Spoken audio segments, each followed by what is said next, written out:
Guys welcome back to my mini blog. আজকে আমরা যাচ্ছি স্ত্রী 2 দেখতে। আমরা হেঁটে হেঁটেই চলে গেছিলাম, কেন আমাদের ম্যাক্স সিনেমা হলটার পাশেই বাড়ি, মানে 5 মিনিট হেঁটে।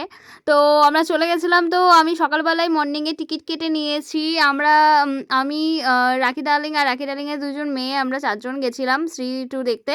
তো আমরা হলে এন্ট্রি করলাম। সবথেকে বড় কথা, আমরা জাস্ট 2 মিনিট আগে পৌঁছেছি, মানে 9টার সময় মুভি টাইম ছিল। আমরা জাস্ট 2 মিনিট আগে হলের মধ্যে এন্ট্রি করে, আমার লাইফে ফার্স্ট টাইম আমি 9টার কোনো শোয়ে মুভি দেখতে গেছি। আর 11:30টার সময় মানে আমাদের মুভি শেষ হওয়ার টাইম ছিল। তো যখন হলে এই সংটা বাজলো, ওফ, মানে কি বলবো, মানে এখন তো এটা ট্রেন্ডিংয়ে চলছে, আজ কি রাত মজা হুসনে কা, অ্যামেজিং সং। আমার তো এখন খুবই ফেভারিট সং আছে এখন এটা।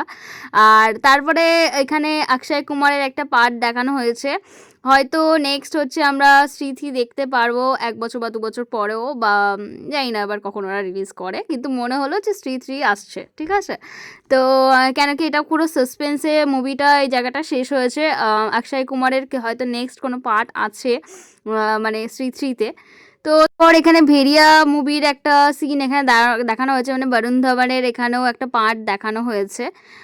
জানি না নেক্সট এটা হচ্ছে কি হবে নেক্সট পার্টে, আমি জানি না। যাই হোক, কেন কি বললাম যে সাসপেন্সে মুভিটা শেষ হয়েছে। তো এই গানটাও খুবই মানে ভালো একটা সং, মানে খুবই এনজয় করেছি আমরা। তো তারপর আমাদের মুভি হচ্ছে শেষ হলো। তারপর আমরা বেরিয়ে গেলাম হল থেকে, একটু রিলস বানিয়ে গেট থেকে বেরোনোর সময় আমি একটু রিলস বানিয়ে নিলাম।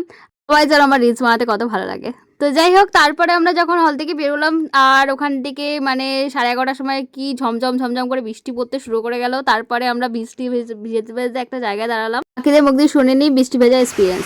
গাইস, আমরা বৃষ্টিতে ভিজে গেছি। কেমন লাগছে বৃষ্টিতে ভিজে? ভালো লাগছে? বৃষ্টিতে ভিজে আমাদের খুব ভালো লাগছে। আমরা অনেকক্ষণ ওয়েট করলাম, বাট বৃষ্টিটা কোনো মতেই কমছিল না। তারপর আমরা বেরিয়ে গেলাম বৃষ্টির মধ্যেই ভিজতে ভিজতে। আজকের ব্লগটা এই পর্যন্ত, নেক্সট ব্লগে দেখা হবে। Tata everyone.